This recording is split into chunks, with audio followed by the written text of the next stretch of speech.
All right, students, so we're just going to finish up the angles of triangles section here. And, we started by talking about all the pretty pictures, all the bridges, all the kind of things where we use triangles, right? We watched a couple of videos, okay? And so remember we classified triangles as acute, obtuse, or right. Okay, the information's right there. We talked about polygons. And I guess I skipped this yesterday, so I'm going to talk about it today. But there's two types of polygons. So we've got concave polygons and convex polygon. So there's two ways to think of it. I'll talk about this way, the second way. But basically, one type of polygon is convex. Okay, that's the first type. And basically what it means is if we were to take the sides of a shape and extend them all out, none of them would go through the center of the shape. So right there you have a pentagon, and when we extend all the sides, none of the sides go through the middle of the shape, right? Now if I draw a triangle here and do the same thing, I extend out all the sides.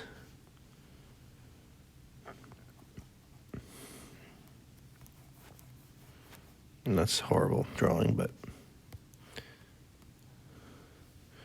notice when I extended any of the sides here, none of them went through the middle of the shape. So this triangle is convex, okay?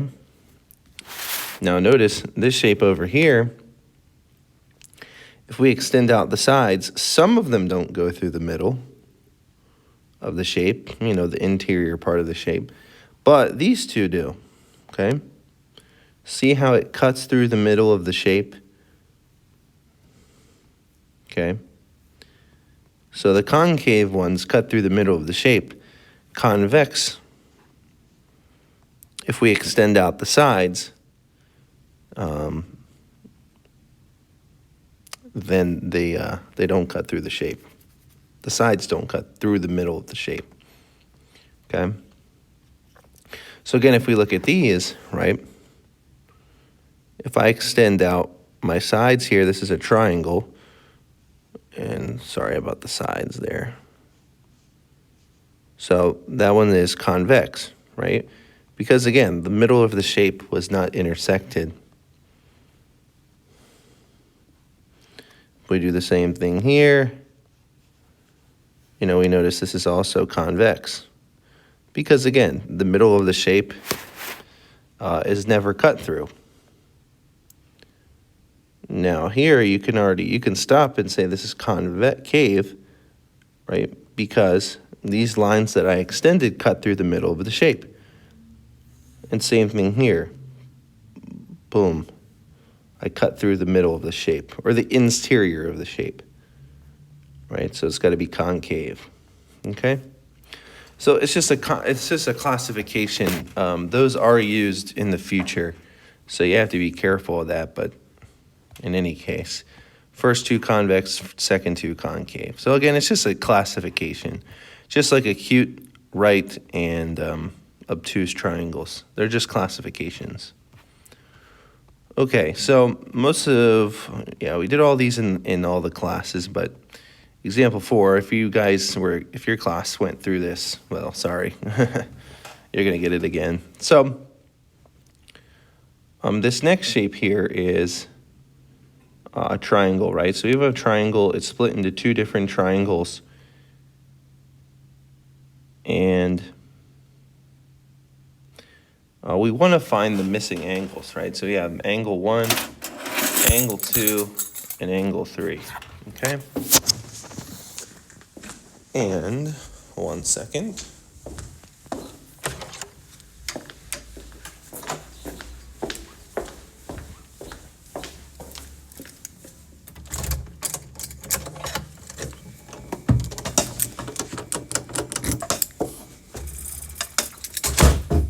Sorry, I didn't want to get interrupted by the announcements there.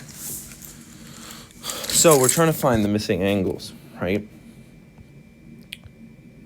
So again, if you notice, we've got three triangles. This triangle, the triangle with the angle 28 degrees, the triangle on the right with 71, 57, and angle 2, and then we have the big triangle, the entire thing. So first, we can find this angle if you want, right? These two angles right here add up to 128. And since the angles of interior angles of a triangle add up to 180, this would be 52, okay? This guy right here is part of a linear pair, so those also add up to 180. So this angle right here is 123, and we want to find angle 3.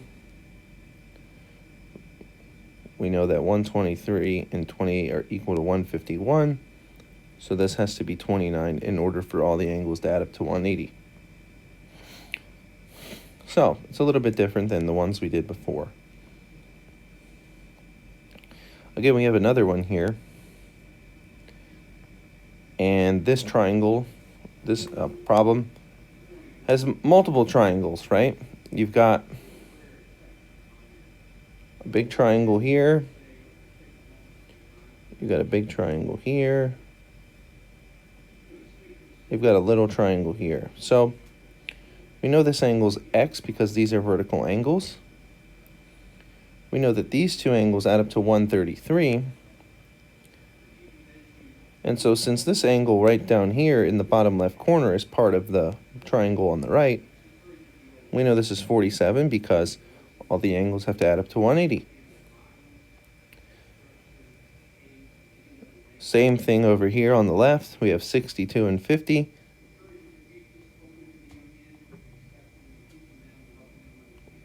$112.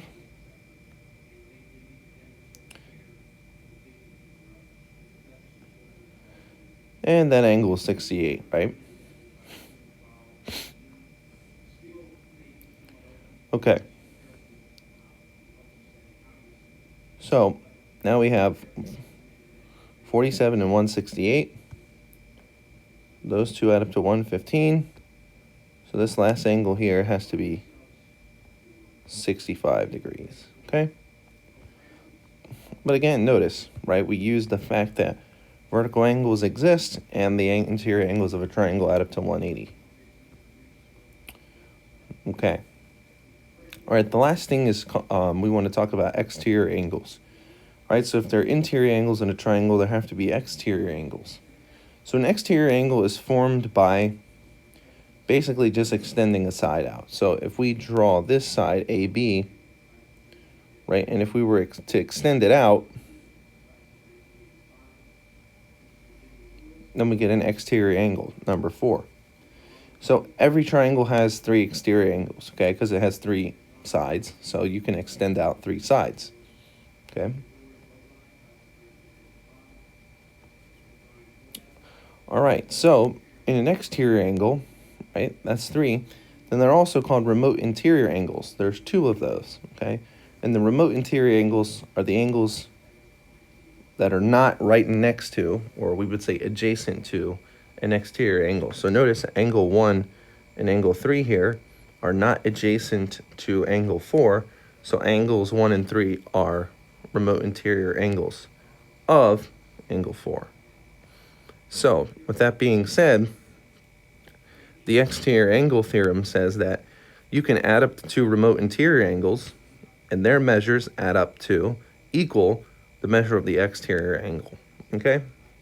So in this case, these 2 add up to equal the measure of angle 4. Okay, so it's another theorem. It just helps you it can help you solve problems. So right here, if you notice, right, we have x. This is the exterior angle. We have 2 remote interior angles. So x equals 21 plus 34. X equals 55.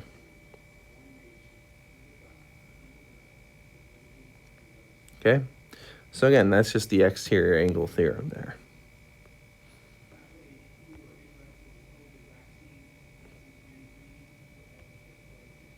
Okay, so notice again, we have 2 remote interiors and an exterior angle. So again, 30 plus 4x plus 2 equals 8 plus 6x, right? 32 plus 4x equals 8 plus 6x minus 4x minus 4x minus 8 minus 8. So we get 24 equals 2x. Divide by 2. X equals 12. Okay?